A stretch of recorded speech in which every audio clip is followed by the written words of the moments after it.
Welcome to the world of science fiction stories, and don't forget to like, share, and subscribe my channel. Enjoy the listening. When the weak cried out, humans answered with total annihilation. The sky above the Pacific Ocean rippled with iridescent light just past midnight. Fishing boats bobbed on glassy waves, unaware of the silent ship slipping through Earth's atmosphere. Onboard, Envoy Solon clutched trembling tendrils against the polished railing. His four-lobed eyes scanned the horizon, searching for signs of life he had only heard in legend, the humans. For decades, the Envari had fled before the Drask horde.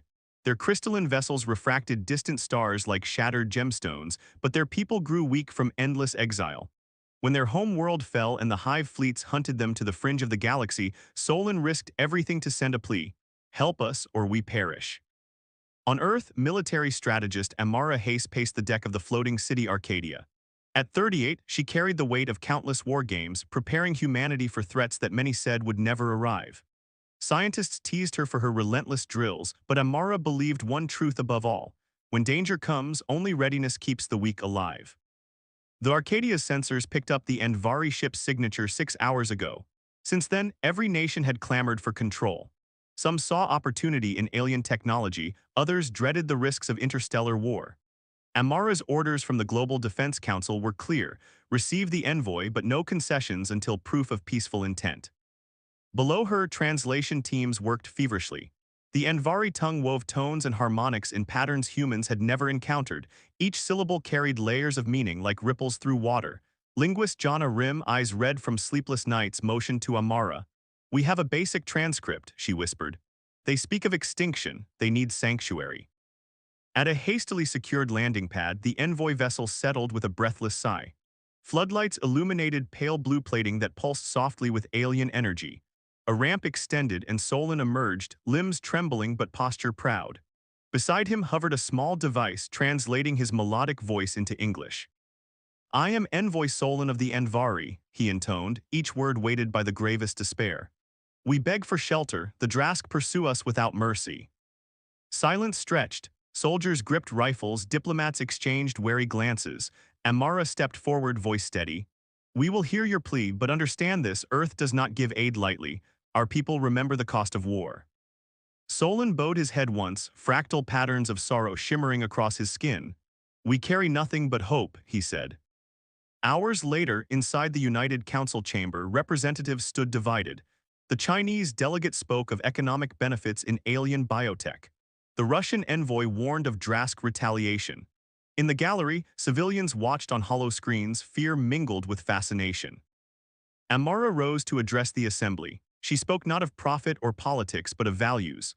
"Our history is written in blood and steel," she said. "We have crushed tyrants, defended the weak, and survived impossible odds. If we turn away the Envari, we deny our own legacy. But if we stand with them, we accept the burden of war." Her words hung in the charged air. When the vote was called, nations fell along familiar fault lines. In the end, it passed by the narrowest margin. A united Earth Defense Force would stand with the Envari. Outside the chamber, Solon wept crystalline tears. "You've saved my people," he whispered, voice breaking. Amara placed a firm hand on his shoulder. "The war is not won," she reminded him. "It has only begun." As night deepened, Earth hummed with preparation. Factories shifted from cars to warships. Farms expanded to feed soldiers. Children drilled for emergencies. Every citizen felt the stirring of a world transformed by a single act of mercy.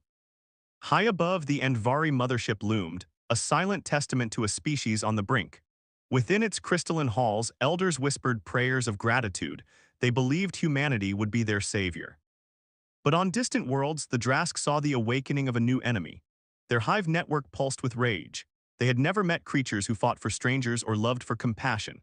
When the weak cried out, humans answered with total annihilation, and the galaxy would never be the same. In the days after Envoy Solon's arrival, Earth buzzed with urgent activity. Beneath the shimmering surface of global cooperation lay fractures that threatened to shatter the fragile alliance. Amara Hayes studied the world map displayed on the Arcadia's strategy table, tracing the shifting alliances with a steady finger. Despite the Council's vote, some nations still hesitated to commit full support. Border skirmishes and trade disputes flared as old rivalries resurfaced under the pressure of impending war. Captain Ryuvek paced the hangar bay where the first United Earth fleet was taking shape. He had commanded merchant convoys for years but never led soldiers. His uniform was new, his rank barely earned, yet he carried the weight of humanity's hopes. Beside him, scientist Jana Rim unrolled holographic schematics of the Andvari translation matrix. Her slender fingers danced over the projections, adjusting tonal variables until each alien phrase shimmered into coherent English. "We're close," Jana said, voice thin from exhaustion. "Just one more layer of resonance and we can decode their full message." Ryu gave her a tired nod. He had watched her work around the clock, driven by a fierce determination to bridge two worlds through language. Alone across the city, Major Cade and Lore oversaw the integration of Andvari engineers into human shipyards. The alien craftsmen moved with careful precision, their crystalline tools slicing through steel like water. When they paused to rest, their bodies would glow softly, as if absorbing humanity's technological energy. Cade admired their resilience but worried about the cost. They spoke little of their homeland, but their eyes held memories of ruined cities and lost kin. In Geneva, the United Earth Council convened once more. Envoy Solon stood at the center, flanked by representatives from every continent. Some faces betrayed lingering distrust. When the Chinese delegate questioned the fairness of sharing Earth's resources with refugees, Solon's four eyes narrowed in sorrow. Amara raised a hand to calm the room. "We are stronger together," she declared. "The Andvari bring knowledge we cannot replicate and we offer them sanctuary. This cooperation will save lives on both sides, but only if we act as one." Her words echoed through the chamber, softening hardened hearts. When the vote for resource allocation passed unanimously, a ripple of relief swept over the assembly. Meanwhile, intelligence officer Sophia Akefer sat in a darkened lab, watching Drask reconnaissance footage on her hollow screen. The insectoid warriors moved in unpredictable patterns, yet every strike felt rehearsed, efficient. "They learn from each skirmish," she muttered to herself. "We must outthink them, not just outgun them." Beside her, junior analyst Liu Chen adjusted a filter, isolating biosignatures in the footage. "Their hive link is both strength and weakness," Liu observed.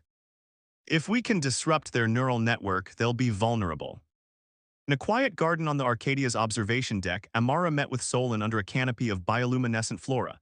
The Andvari envoy's tone was low, almost musical. "Your people build weapons for every imagined threat," he said, "yet no creature has fought with honor or compassion like you." Amara considered his words. "Honor only matters when victory is uncertain," she replied. "We fight to protect what we love." Solon's radiant plates dimmed in contemplation. "Then teach me," he whispered. "Teach my people how to stand not just with strength, but with your spirit." With the translation matrix nearly complete, Jana and her team decoded the Andvari's true plea, a detailed history of Drask conquests marked by symbols representing 20 species they had subjugated. The final entry was a simple, haunting phrase: "The Drask will come for you next." Rana, the translation team lead, turned pale. "They know our world as well as we know theirs. This is no random raid, it's a cleansing." Jana's hands trembled. "We must prepare every defense we have." On the fringes of the Arcadia, refugees gathered to share their sorrow and hope. Andvari children with translucent hair and luminous skin hesitated to play in human streets. Custodian workers offered fabrics and foods from home, trying to comfort them. Major Cade watched as a small Andvari boy no older than 7 discovered a playground swing. For the first time in months, he laughed, his crystalline tears splashing like fragile gems. Cade's throat tightened. Protecting these innocents was now humanity's sacred promise. As weeks passed, the United Earth Fleet grew under Ryu's command.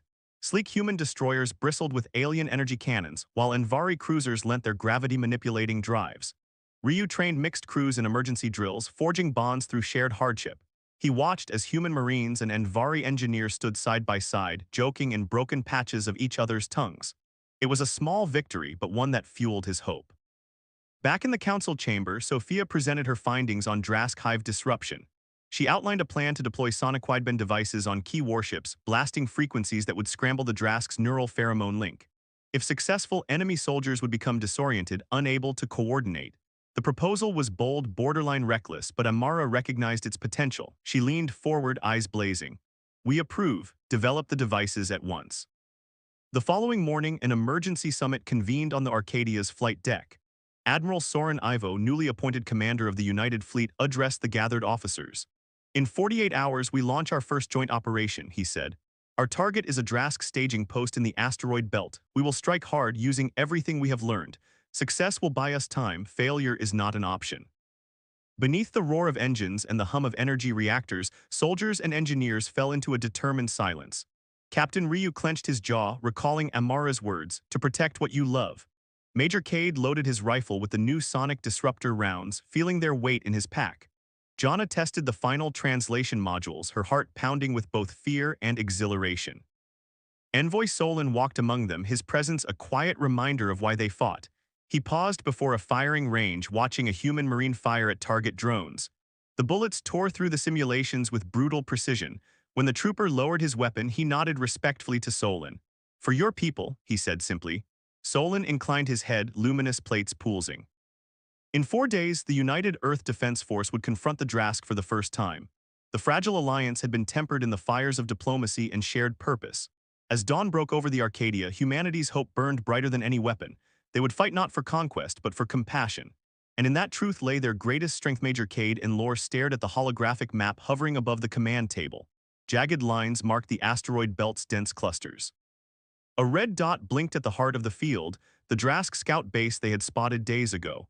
Satellites had picked up unusual energy signatures, and now the United Earth Fleet planned to sever the Drask's advance before it could form a formidable staging ground. Cade clenched his jaw. This raid would be the first test of humanity's new coalition tactics. Crewmen bustled around him as the stealth cruiser Dawnbreaker prepared for launch. The ship's hull had been retrofitted with Andvari stealth cloaks and human ion thrusters, a synergy of two worlds. Cade gathered his squad, 5 human marines and 4 Andvari warriors. The aliens towered over the humans, limbs slender and iridescent, their skin pulsing in time with their steady breathing.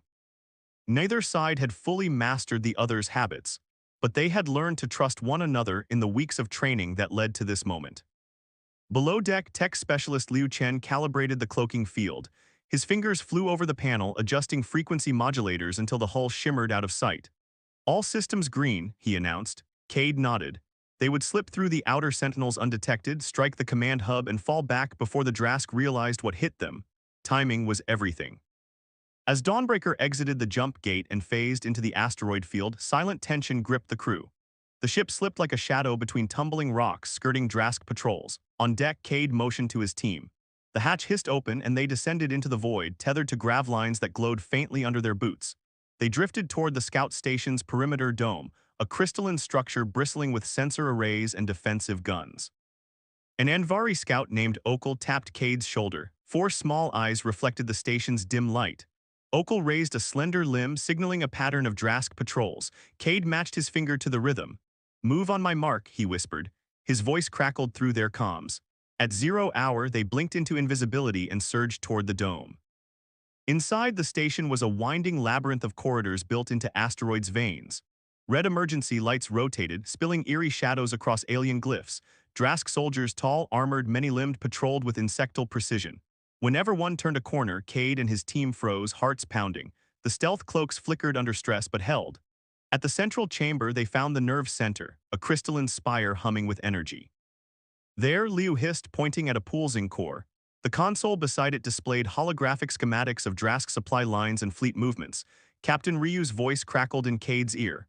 "Major and Lore, do you have the data?" Cade signaled Liu, who tapped into the interface. Files streamed into their secure drive. "Download complete. We need to plant the charges now."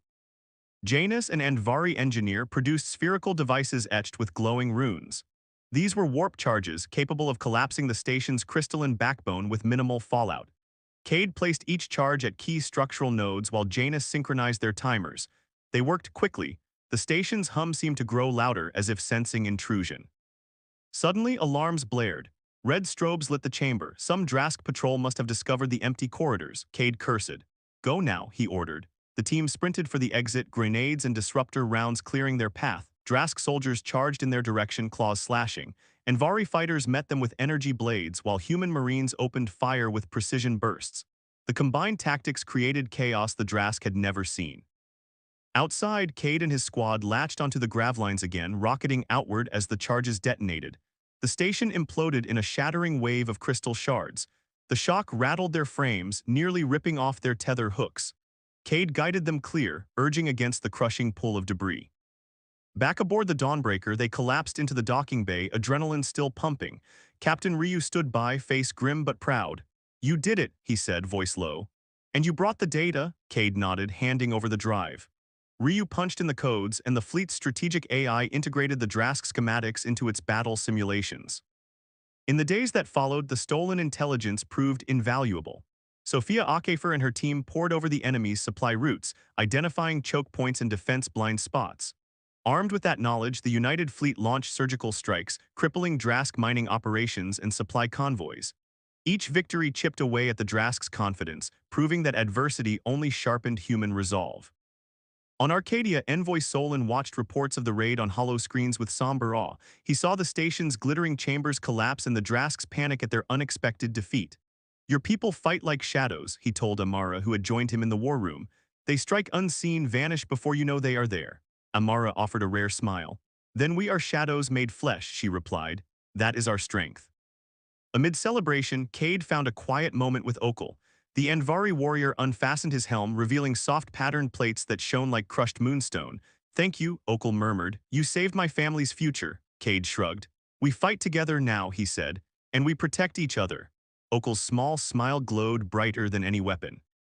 Yet even as humanity tasted victory, Amara knew the cost ahead would only grow. The Drask Hive core lay further in the enemy's heart of darkness. To shatter it, they would need more than stealth raids. They would need courage, unity, and the fierce compassion that drove humans to stand for the weak.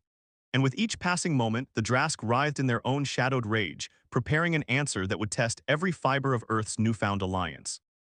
In the silent reaches of space, the raid on the scout station became legend. Whispered among soldiers and aliens alike, it sparked hope that even the mightiest foes could be outwitted. But it also drew the Drask's ire, marking humanity as a foe that would not be dismissed. The war had entered a new phase, and in the Black Void, two destinies raced toward an. The United Earth Fleet emerged from hyperspace like a wall of steel and light. Admiral Soren Ivo stood on the bridge of the flagship Aegis, watching the Drask Hive world of Kalis loom before him. Jagged towers of dark crystal rose from ashen plains, and the sky pulsed with enemy warships awaiting their arrival. This was humanity's first full-scale assault, an all-in gamble to break the Drask's will. All around the bridge, officers worked in tense silence.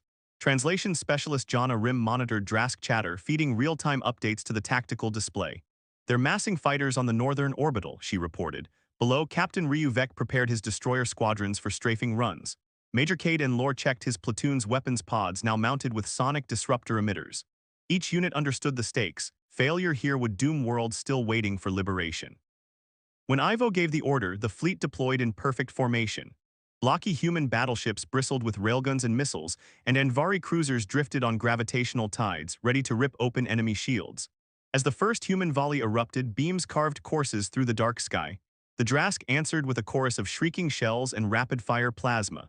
Space itself trembled under the thunder of the clash. On the Aegis's observation deck, Envoy Solon watched through reinforced glass. His usually calm radiance flickered in sync with each explosion. He felt pride in humanity's might, but dread weighed on his heart. He remembered the last time his people used weapons like these, galaxies torn apart, entire species subjugated. He hoped this war would end faster with less suffering. Below, Admiral Ivo switched targets to the orbital fortress guarding the Hive's power core. "Focus fire on pylons Alpha and Delta," he ordered. The fleet's AI complied instantly, concentrating beams that severed energy conduits. Within seconds, half the fortress's defenses blinked out. Relief spread across the bridge until a Drask dreadnought emerged from behind a debris field, its multi-limbed hull bristling with artillery. "Incoming dreadnought," the weapons officer warned. Missiles streaked toward them, but Ryu's squadron dove into the flak, cutting off its aim. "Sonic disruptors online," Cade announced over comms. A volley of drones streamed forward, each emitting a high-frequency pulse targeted at the dreadnought's neural network. The enemy ship shook, its turrets misfiring wildly. Human destroyers closed in, hammering the hull until it ruptured in a silent implosion. The loss stunned the Drask command. On their hive world, High Matriarch Chenka snarled into her communicator, "They do not fear death, they fight with fury unlike any we have seen." In response, Drask carriers launched wave after wave of fighters, a living tide of wings and claws. As they swarmed the Aegis, human frigates formed a defensive ring, their shields glowing like an iron dome. In the midst of chaos, Sophia Akefer directed the SonicLink disruptors. Her team tracked live hive frequencies, adjusting pulses to amplify confusion. Entire Drask formations staggered, their coordination dissolving into panic. Soldiers who depended on hive telepathy began firing on each other, frantically seeking orders that would never come. Humanity's engineers cheered as the enemy's greatest advantage turned into its undoing.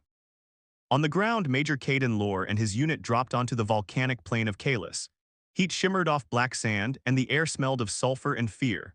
The ruined city before them was silent, its crystal spires fractured and smoking. But they knew the Drask lurked beneath, tunnels and caverns teeming with warriors waiting for human boots on their soil. "Move out," Cade ordered. They advanced in tight formation, sonic emitters humming. Around them, underground vents hissed and distant roars echoed. Suddenly, Drask warriors poured from fissures, six-limbed and gleaming with predatory hunger. The first wave crashed into Cade's line, claws ripping through armor. Human marines responded with disciplined volleys, each bullet aimed at the vulnerable junctions in the Drask exoskeleton. Andvari warriors flanked the humans, their energy blades shimmering in feathery arcs. The aliens fought with an elegance born of desperation, deflecting strikes with crystal-honed plates and counterattacking with precise thrusts. Cade watched in awe as their combined tactics carved a path through the Drask ranks. They pressed forward, planting satellite beacons that linked back to the fleet, guiding orbital bombardments onto the strongest enemy concentrations. After hours of brutal combat, Cade's squad reached the power nexus, a cavernous chamber built around a massive crystal engine. Its hum vibrated through their bodies, resonating with the hive's heart. "Charges in place," a voice crackled. They sprinted back to cover as the timer ticked down. The explosion shook the ground, spewing shards of superheated crystal into the sky. The power nexus collapsed, cutting the hive's energy supply. Above, Admiral Ivo watched the fortress crumble on his tactical display. He allowed himself a rare nod of satisfaction. "Prepare for withdrawal," he ordered. "We leave nothing but hope in our wake." The fleet reformed and jumped out, leaving the Drask world in partial ruin, but enough standing crystal to rebuild if the survivors chose peace. Back aboard the Aegis, Envoy Solon greeted Cade and Ryu in the hangar. His plates glowed with gratitude. "You have broken their best defenses," he said softly. Ryu offered a tired smile. "This is just the beginning." Amara joined them, eyes bright with relief and resolve. "We will carry this momentum," she declared. "We will strike again and harder." In the days that followed, news of the operation spread across star systems. Liberated worlds whispered of the human spirit, fierce, creative, and unbreakable. The Drask retreated behind their core defenses, licking their wounds and questioning every assumption. Humanity had turned the tide through unity and compassion, a dual force they could not match. Yet even as victory songs rang out, Amara knew the hardest battles lay ahead. The Drask hive core pulsed farther inside enemy lines, and the High Matriarch's wrath would only deepen. To reach it, humans and Andvari would need more than weapons. They would need trust, sacrifice, and a vision for what peace could look like when the last shot was fired. In the quiet after the storm, amid shattered crystal towers and smoldering plains, one truth shone brighter than any weapon's flare. When the weak cried out, humans answered with total annihilation. And with unwavering hope for a new dawn, the infiltration vessel sliced through the void like a blade of night, depositing Envoy Solon and Captain Ryu Vec just beyond the orbital shields of Nexus Prime, the Drask command world. Its surface was a barren wasteland of black rock and twisted metal, scarred by centuries of conquest. From orbit, the planet's citadel rose like a crown of jagged spires, pulsing with a sickly crimson light. Within those walls lay the hive's neural core, the living network that bound every Drask soldier in ruthless unity. Today, human and Andvari would shatter it from the inside. Inside a cramped entry pod, Solon's four eyes glimmered with purpose. He wore a human-made stealth suit lined with Andvari resonance dampers, each fold calibrated to muffle his natural bioluminescence. Beside him, Ryu checked his sidearm's energy cells. The two shared a nod of resolve. There would be no turning back. Once they entered the citadel, there would be no reinforcements and no retreat. They landed in a cavernous docking bay where captured Drask vessels were stripped for parts. Massive cranes clawed at rusted hulls while prisoners labored under glaring floodlights. Solon's translator hatch buzzed softly as he whispered, "We must move swiftly." They slipped onto a maintenance gantry and ascended toward the upper sectors, guided by the stolen security codes that Major Cade had risked life and limb to procure. As they climbed, Ryu marveled at the scale of the hive world. Corridors branched like the veins of some colossal beast, each lined with cells where the Drask kept enslaved species to break their will and harvest their DNA. Through slitted windows, he glimpsed gaunt refugees whose eyes bore hunger and despair. Each life weighed on Ryu's conscience. These were the weak whose cry had been answered not with mercy but with chains. He clenched his jaw and pressed on. Near the central nexus, they encountered their first challenge.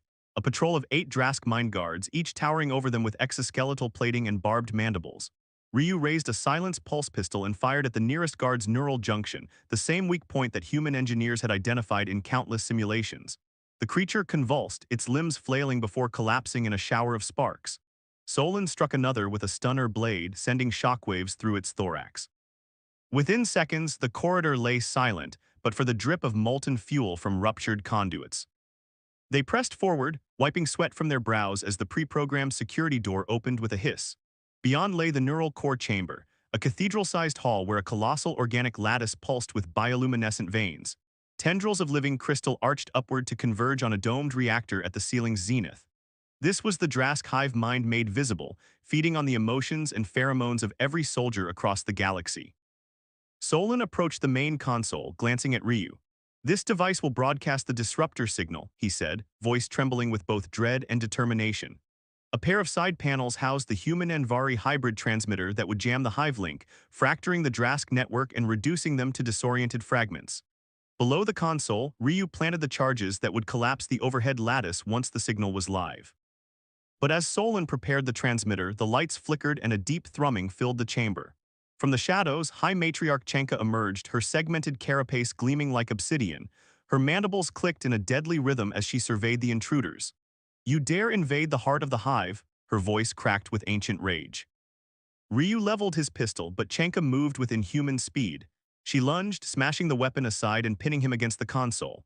Ryu cried out as her claws bit into his armor. Solon shrank back, wrenching free an Anvari shock baton and swinging at the matriarch's armored knee. Sparks erupted where crystal plates fractured under the strike. Chenka recoiled, roaring as her neural tendrils writhed around her head like living snakes. In that moment of distraction, Solon lunged forward and thrust a core disruptor dart into a side port on Chenka's plating. The device burrowed through biocrystal layers until its explosive charge lodged against her neural link receptor. Ryu, free at last, activated the transistor on the transmitter. A piercing tone filled the chamber, weaving through the Drask pheromone frequencies and shattering their hive connection. Across Nexus Prime, alarms shattered the night as Drask warriors convulsed in mid-stride. Fighters fell from their perches in constellations of wreckage, and chain-of-command protocols failed instantly. On the bridge above, Chenka staggered, her colossal form shaking as if every shard of her being rebelled against the discord. She roared, wrenching the dart free and hurling it to the floor where it detonated in a silent bloom of crystalline dust. The lattice above began to crack along stress lines. Crystal vines shattered, raining glittering fragments onto the metal-plated floor. Ryu dragged Solon clear as the entire structure groaned and collapsed inward, metal supports splintering like bone. Red light flared as the reactor's fusion core overloaded, and a blast wave hurled both intruders through scorched debris. When dust settled, Ryu groaned and pushed himself upright. Breaths came ragged, lungs burning from the dust and tension. Solvent flame flickered in the ruins where the neural core had stood. The hive world's central heartbeat was no more. With the link severed, the Drask would lose cohesion, retreating into scattered cells without guidance. But High Matriarch Chenka did not run. She rose from the rubble, wounded but unbowed, amber blood staining her crystal plates. Her many eyes glowed with stubborn fury. "You have won your battle," she rasped, each word a broken hiss. "But the Drask will endure. We are evolution made flesh." Then she sank back unconscious or dead, no one could tell which, buried beneath the wreckage she had once ruled. Solon and Ryu exchanged haunted looks. They had shattered the hive link, but at tremendous cost. Beyond the shattered doors, the citadel trembled as subhives collapsed and the planet's emergency defenses activated. They needed to escape. Ryu found the emergency eject panel and triggered the evacuation sequence. A funnel of light opened above, and a drop pod descended on a gravity lift. They climbed in, battered and bloodied, hearts pounding with triumph and grief. The pod rocketed upward, skimming the ruins before bursting into the void. Through its reinforced viewport, they watched Nexus Prime convulse in its own death throes, luminous veins pulsing one final time before fading into darkness. Back aboard the United Earth Command ship Constellation, Amara Hayes and Admiral Ivo received them in the debrief chamber. Solon stumbled forward, tears of crystalline light trailing down his cheeks. He looked at his human friends and simply said, "It is done." Ryu slumped against the wall, chest heaving. "We've broken their will," he managed. Amara placed a hand on each of their shoulders. "Now we must end this war with the same compassion that gave it purpose." Outside, the scattered Drask fleets limped toward unknown refuges. Without the hive link, they would never coordinate another assault. Humanity and Anvari had struck at the heart of the enemy and discovered both horror and hope in the process. As the debrief ended, Envoy Solon raised his head, eyes clear. "The weak have cried out," he said, voice firm. "And this time, humans answered with justice, total annihilation tempered by mercy."